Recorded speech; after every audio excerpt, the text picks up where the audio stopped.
Good afternoon, everybody, and welcome to the Manatee County Emergency Operations Center. I'm Bill Logan, managing the information outreach here with Manatee County, along with our county administrator, Dr. Scott Hopes. And Scott, we really wanted to bring a little bit more personal aspect to talking to the folks about what's going on here with the county. So just bring us up to speed. We've got some questions that'll be coming in. I'll read them for you as they do.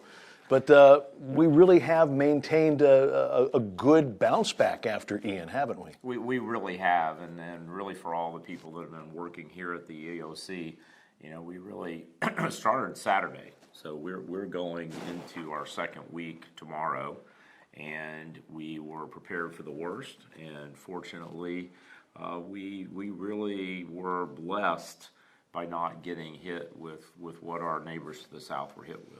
What are you hearing right now about the power situation? That seems to be what's on everybody's mind. I know we've been keeping track of things, and FPL seems to be getting about 4,000 people back online almost every hour. It's a heavy lift, and you know, the issue of electricity is really with FPL and with Peace River. All we can do is help identify the priorities and support them by clearing the roadways and getting them access. But they had a lot of infrastructure that was damaged, and that's not as easy as tripping a breaker or removing a tree limb off of a wire. There's more to it, and it's just going to take a little while. And while we've got 70-some thousand people that are without power here in this county, the figure for FPL across the state's approaching 1 million, so there are other folks even worse hurt. It's enormous, and I think 55% of all Floridians have FPL, and a lot of that is in South Florida. So as a company, they have a tremendous amount of infrastructure to rebuild. This is not a restoration of service. In many cases, they have to rebuild the infrastructure. So it's going to be a long slog to get through all of this. Unfortunately, I think we all have to be patient. During Irma, the long slog for us here in Manatee County tended to be debris cleanup. Yes. Where do we stand right now as far as that goes? I'd like to believe we're ahead of the game. We reached out and did letters of engagement a week before the hurricane with 4 of what we felt were the top companies in the state and those that had been working with us. And we did the final contract the day before land strike of the hurricane. And in that contract, we wanted them to be at their assigned zone at 6 a.m. In the morning, which I think were Friday, was that yesterday morning? So 6 a.m. yesterday morning. And in order to clear the way for them, we sent our first in teams, the first 2, we sent them in at 1 a.m. in the morning as soon as our weather meters indicated that the sustained winds had dropped. At this point, there's still a lot of people collecting debris at their house. They are. They'll eventually be setting it out for these folks to come by and collect if they keep it all separated and so forth. Right. But what if somebody can't wait? I mean, I got stuff in my yard right now. I got to get it out. Well, we've been getting a lot of calls, and so that's a great question, because we have kept the landfill open, even though street collection by the waste haulers, Waste Management, and Waste Pro won't resume again until Monday. The landfill is open. The landfill is open till 5 today. It's open Sunday and Monday from I think 8 to 5. And then next week, it will resume its normal hours and stay open till, I think, 6 o'clock. Okay. So those folks that, and there have been any of them, I mean, one thing is great about the community is I have seen neighbors helping neighbors and cleaning up yards and stacking it up front. And you don't have to worry about bundling it up and cutting it to 3 feet or whatever the guidelines are. Get it in a manageable location, and these companies are going to come by and they're going to pick it up. So if you've got your stuff ready to go, and you've got a pickup truck or a trailer or even the trunk of your car, and you want to just be done with what Ian has left behind, head to the landfill. There are no tipping fees. It's free. Just show up and they'll help you out. And every little bit helps. It does, and you know, it's our goal to to have this one of the quickest recoveries ever in the history of the state.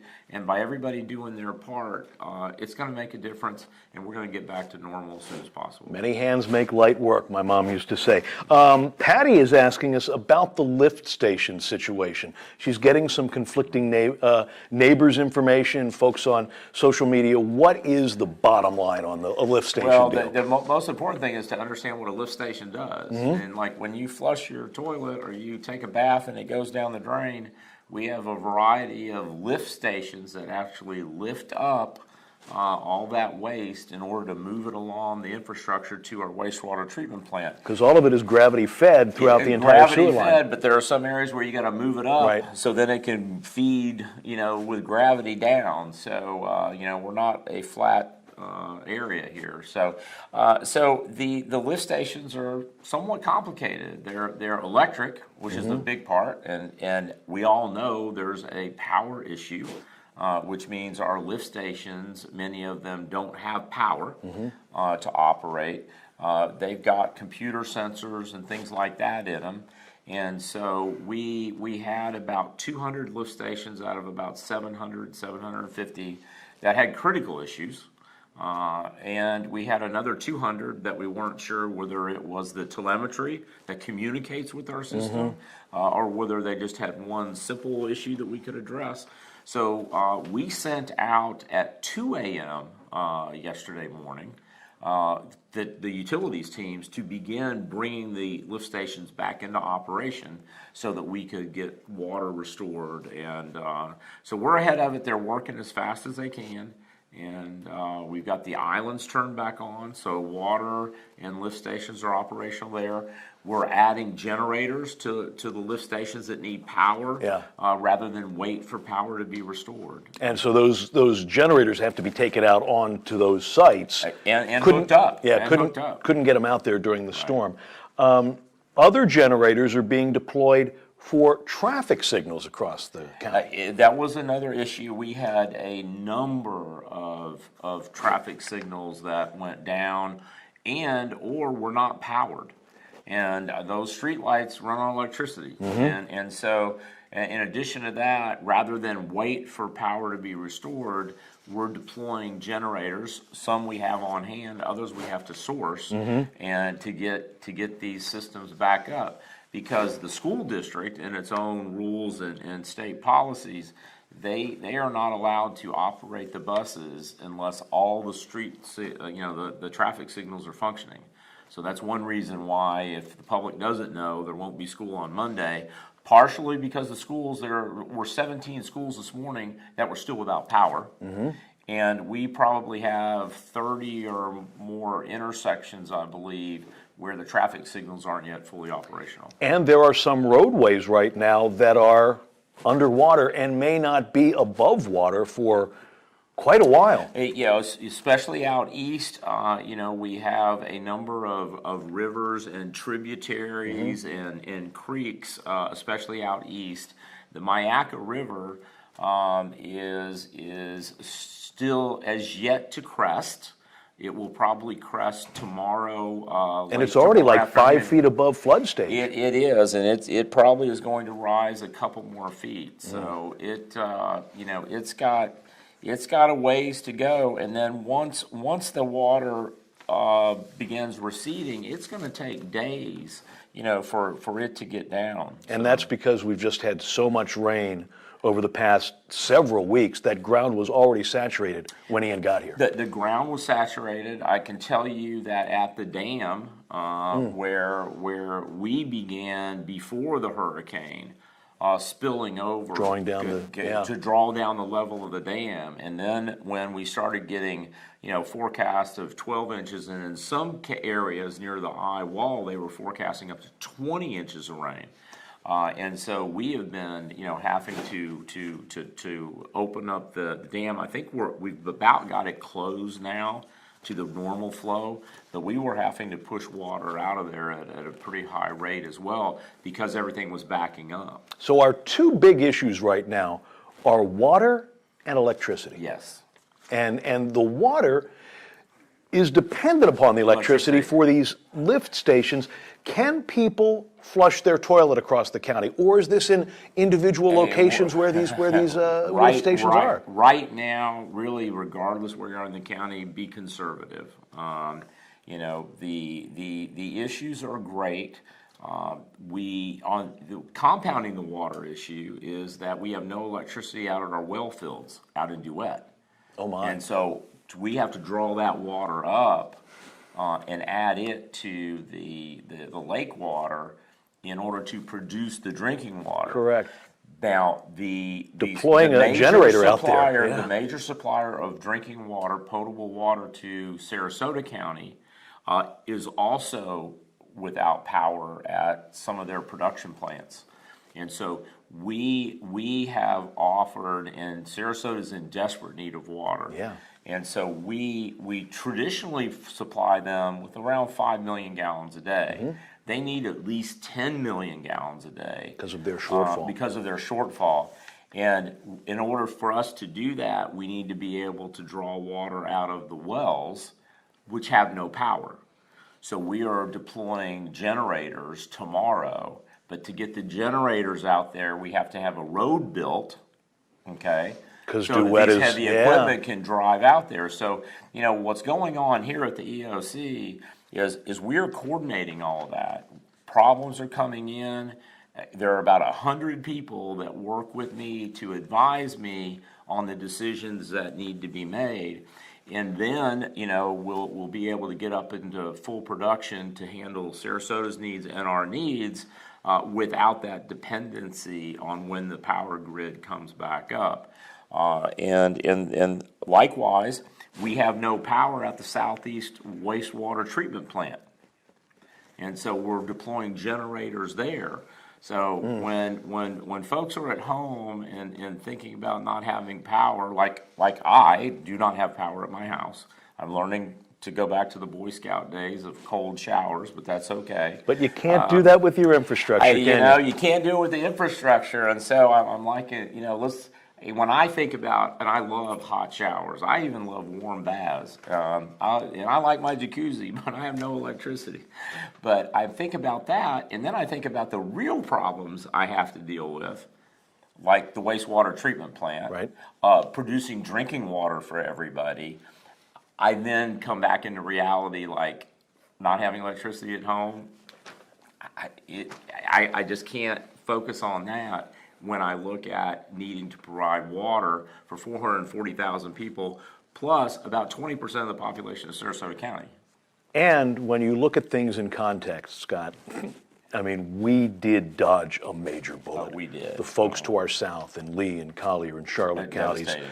What are we doing here from Manatee County to help these folks out? So what we have, we've got I think an ambulance or an ambulance crew that are going down there.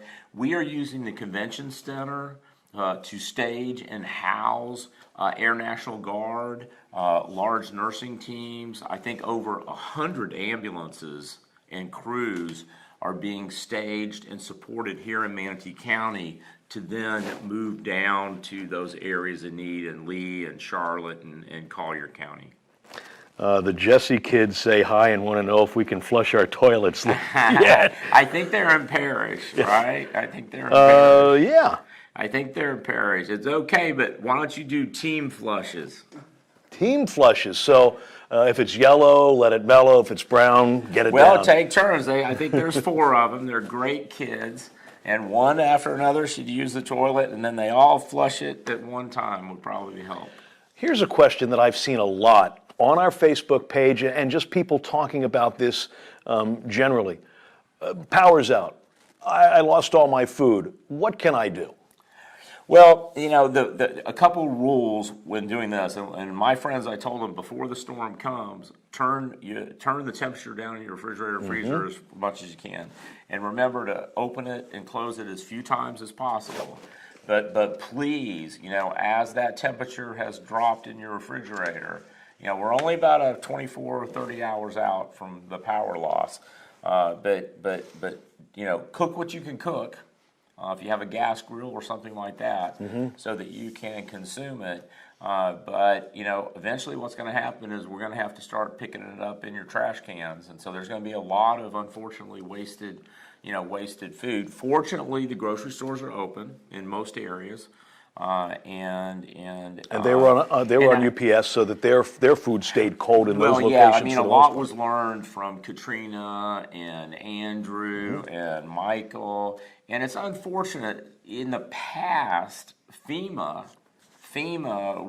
would give you a certain amount of money to replace food loss, and you could go online, and in a couple of days it would show up in your bank account. I don't believe FEMA is reimbursing for food loss now. But I would suggest that we all talk with our neighbors. If you need temporary housing, see if you have a friend or a neighbor that would make room for you. That is one interesting thing. I have seen so many folks in our community, in Manatee County, coming together to help their neighbors. That really is a good thing to see. What can someone do if they're maybe not connected in a neighborhood and they want to help? How can they volunteer? I would call 311. And I think Community and Veteran Services is setting up a registration system. But you can call 311, let them know that you're available, what your interests are, your skills are, and we'll try to coordinate that. Your churches, your community centers, if you participate in one, your homeowners associations, this is the time for us to come together as a community and just remember that friends help friends and neighbors help neighbors. One of the other things I see a lot on social media as we've been keeping an eye on things and trying to answer questions as they come in, a lot of folks are missing pets. Pets maybe have run away. The dog got spooked by the storm. Animal services, animal welfare, how are they responding to this? The Bishop Center, I think they're opening soon. And again, 311, because you can call 311 and you can tell them what the issue is, and it will automatically get sent to animal welfare, and they will then begin that search to see if we have your pet, or if the pet comes in when it gets recovered by a neighbor or something like that. One last thing, and I know that we here in Manatee County are known for our beautiful beaches. Beaches remain closed right now, but there is an effort already underway to get them back up and running so that folks can, they can take advantage of hitting the beach. Well, I'll tell you what, I did a flyover of the county yesterday, and there was a lot of discussion about the Lifeguard Towers before the storm, and the thought that we were going to lose all of them. I don't think we lost any of them. So our Lifeguard Towers are in place. We did have a lot of debris on the beach, and that's being cleaned up today. So obviously our goal is to get the beaches opened as soon as possible. The island is now open. They don't have power everywhere, and so that's still a problem. But our goal is to get our parks and our beaches opened as soon as possible.